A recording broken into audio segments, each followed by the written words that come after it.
है कि जो उत्तर भारत के लोग हैं तो दिल्ली से हिमालयों की चोटी की तरफ रहते हैं। हरियाणा, पंजाब, हिमाचल, जम्मू कश्मीर, ये बहुत जज्बाती लोग होते हैं। ये बहुत खुददार लोग होते हैं। पिछले 1000 साल से इनकी तासीर रही है कि आक्रमणकारियों के खिलाफ लड़ते रहे और किसी को इन लोगों की पेशेंस का टेस्ट नहीं लेना चाहिए। पेशेंस का टेस्ट नहीं लेना चाहिए। और जिस भी हुक्मरान ने पेशेंस का टेस्ट लेने की कोशिश की है, उसमें चाहे हिंदू हो, चाहे सिख हो, चाहे मुसलमान हो, उसी हुक्मरान ने धोखा खाया है। देखिए, आज से 2 वर्ष पूर्व हम 23 लोगों ने सम्मानित कांग्रेस अध्यक्षा श्रीमती सोनिया गांधी जी को एक खत लिखा था। उस खत में लिखा था कि कांग्रेस की परिस्थिति चिंताजनक है और उसके ऊपर गंभीर विचार करने की ज़रूरत है। उस खत लिखने के बाद देश में 10 जगह विधानसभा के चुनाव हुए। 2020 में बिहार में हुए, 2021 में चुनाव केरल में हुए, पुडुचेरी में हुए, असम में हुए, पश्चिम बंगाल में हुए। कांग्रेस दुर्भाग्यपूर्ण वर्ष वो सारे चुनाव हारी। पश्चिम बंगाल में तो 0 सीटें आईं। फिर पिछले वर्ष पंजाब में चुनाव हुए, उत्तराखंड में चुनाव हुए, उत्तर प्रदेश में चुनाव हुए, मणिपुर में चुनाव हुए, गोवा में चुनाव हुए। और फिर कांग्रेस पार्टी इन 5 राज्यों में उसको शिकस्त का सामना करना पड़ा। तो अगर कांग्रेस का ख्याल और भारत का ख्याल एक है, तो फिर या तो कहीं ना कहीं पर कांग्रेस के ख्याल में फ़र्क आ रहा है या भारत के ख्याल में फ़र्क आ रहा है। जो एक समन्वय भारत और कांग्रेस के बीच में 1885 से चल रहा था, उसमें कहीं ना कहीं दरार पड़ी है। तो इसके ऊपर एक आत्मचिंतन करने की ज़रूरत थी। और मुझे ये लगता है कि जो 20 दिसंबर 2020 को सम्मानित श्रीमती सोनिया गांधी जी के घर पे कांग्रेस के लीडरों की बैठक हुई थी, कोविड की महामारी चल रही थी, 7.5 घंटे तक बातचीत चली थी और उसमें एक जो आम सहमति बनी थी, अगर उसको क्रियान्वित कर दिया होता तो शायद ये आज मकाम ना आता।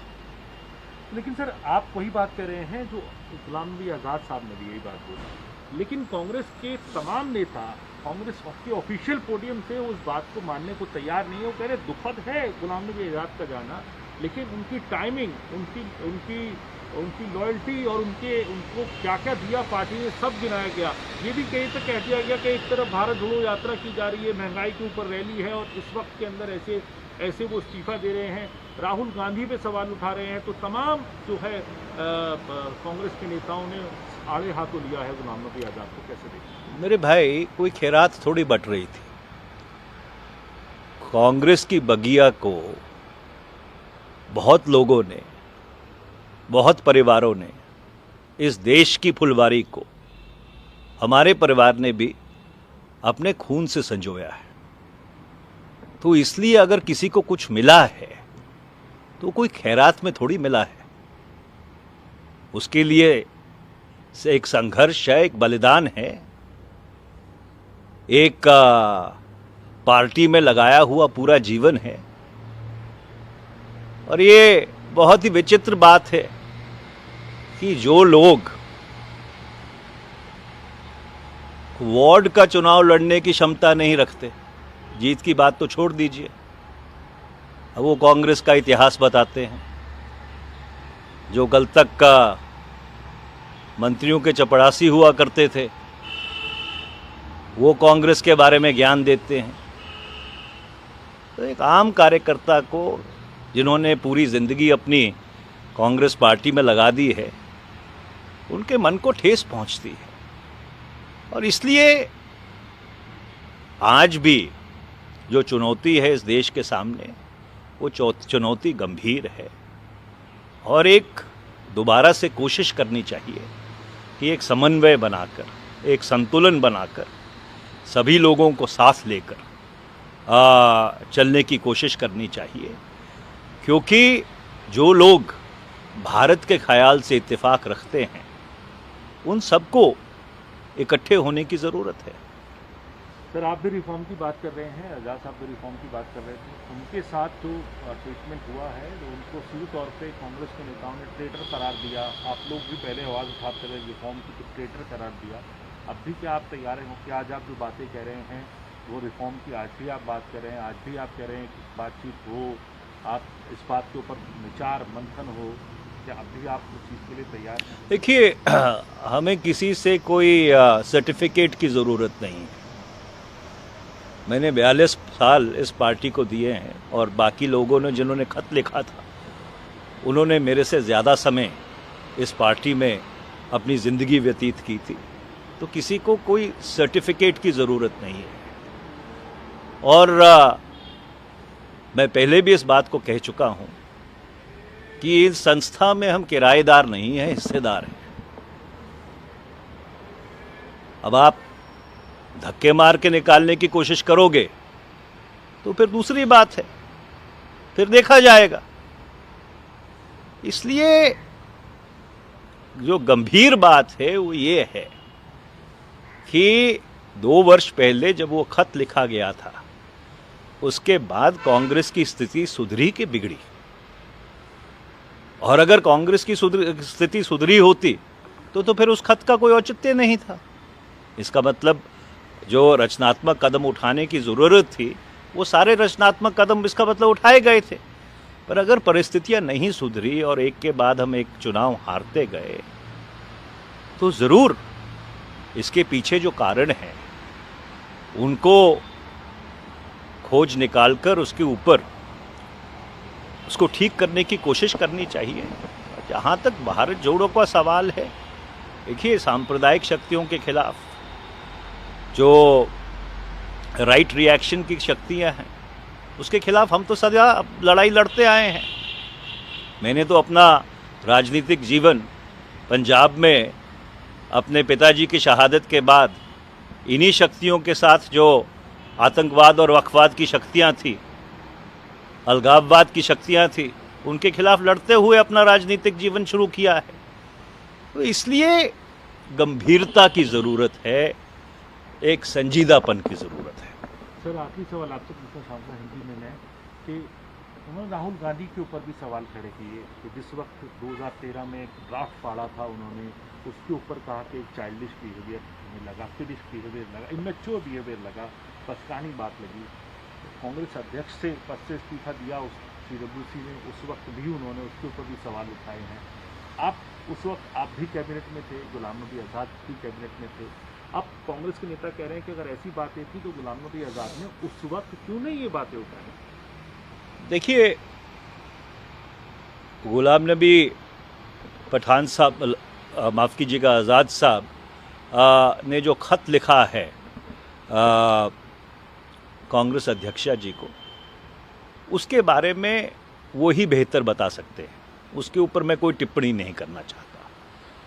पर एक जो कॉन्टेक्स्ट था कि 2020 में वो चिंता क्यों जाहिर की गई थी, उसके बारे में, या उसका क्या संदर्भ था, उसके बारे में मैंने आपसे बातचीत की है। जहाँ तक उस चिट्ठी का सवाल है, उस चिट्ठी में क्या लिखा है, उसके बारे में गुलाम नबी आज़ाद साहब ही बेहतर बता पाएंगे। So how do you see senior leader of the party, stalwart Ghulam Nabi Azad, has resigned from the party and now he is facing the heat from the Congress leaders. Even from the Congress podium, he has been said that he has compromised his ideology, and it's a sad thing, but he has compromised his ideology. He has taken on Rahul Gandhi, and even the chief spokesperson of the Congress party has said that GNA's DNA has been modified. How do you see it? You know, people of North India, especially those who live between Delhi and the Himalayas, Haryana, Himachal Pradesh, Jammu Kashmir, Punjab, whether Hindus or Muslims or Sikhs, they are extremely emotional people, very self-respecting people. With love, you can get them to do anything. But if you try and test their patience, because for 1000 years they have fought every invader who has come into India. But if you try and test their patience, it often does not turn out very well.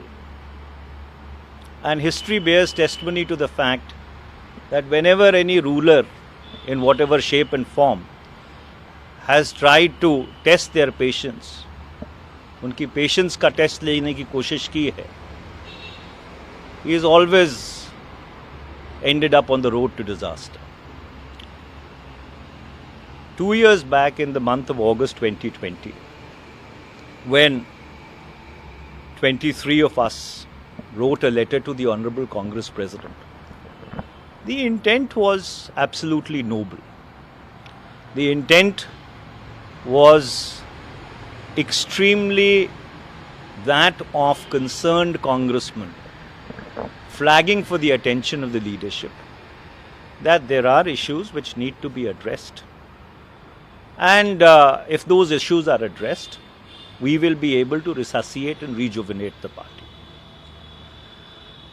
Unfortunately, after that letter was written, 10 assembly elections took place in 2020 in Bihar, in 2021 in Kerala, in Puducherry, in Assam, in West Bengal. We lost all those elections. In West Bengal, we drew a blank, 0. Then in 2021, Uttar Pradesh went to the polls, Punjab, Goa, Manipur, Uttarakhand. Again, we lost all those elections. So, if the idea of India and the idea of the Congress are aligned together, then either something has gone wrong with the idea of India or something has gone wrong with the idea of the Congress. And that needs to be seriously introspected. So, therefore, the entire intent was, and I say this with great regret, that when in the December of 2020, all of us met the Honorable Congress President at her residence, and COVID-19 was raging. It was a long 7.5-hour meeting. You know, some of the understandings which had been arrived at that meeting, informal understandings, if they would have been implemented, perhaps things would not have come to this pass. You know, what happened is regrettable and it is unfortunate. So you're talking about that you people talked about so many reforms and everything. What do you think that why this is not being formulated by the party? Why the party did not do that? What was informally discussed and decided in that meeting? Well, I am in no position to answer that question. I mean, that question can be better answered by people who are in leadership positions. But all I'm submitting is that if that informal understanding, and almost everybody who mattered in the Congress party was present at that meeting, if that would have been operationalized, perhaps, you know, we would not have reached this pass. And I do believe that the idea of the Congress party, the idea of India, are ideals worth fighting for. And there's a need, you know, to unite everybody, to ensure that everybody comes together in order to fight the forces of right reaction and fundamentalism. And therefore, this finger pointing, I don't think ultimately leads us anywhere. So, but writing is on the wall. Yesterday, from the dais and from the Congress leaders, they have taken on Ghulam Nabi Azad. So it means that whatever Ghulam Nabi Azad is saying is outrightly rejected by the Congress party, whether he has taken on Rahul Gandhi and other things also. Well, I don't want to go into the merits of Mr. Azad's letter.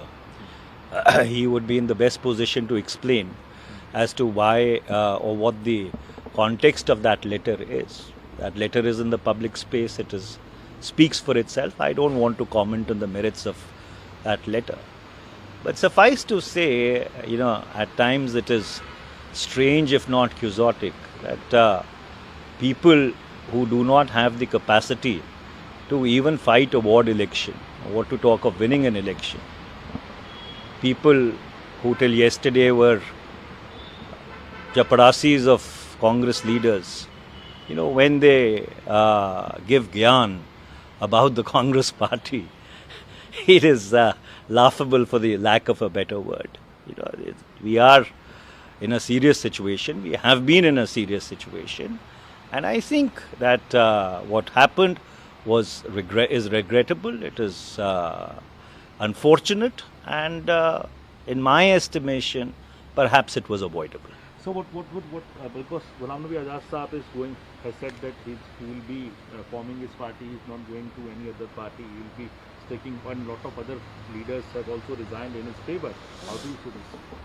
Well, as I said, insofar as Mr. Azad's future plans are concerned, he would be in the best position to comment about it. I am not privy to his plans. And so therefore, we'll have to just wait and see as to how the situation evolves. Last question is to you about Congress party only. Mr. Kapil Sibal and now Anand Sharma, who is also annoyed, who resigned from the steering committee of the Himachal Congress, saying that he was totally neglected, never called for any meeting. Now Mr. Ghulam Nabi Azad, other leaders also like Javid Sheikhi, they have pointed out so many loopholes in the Congress party's working.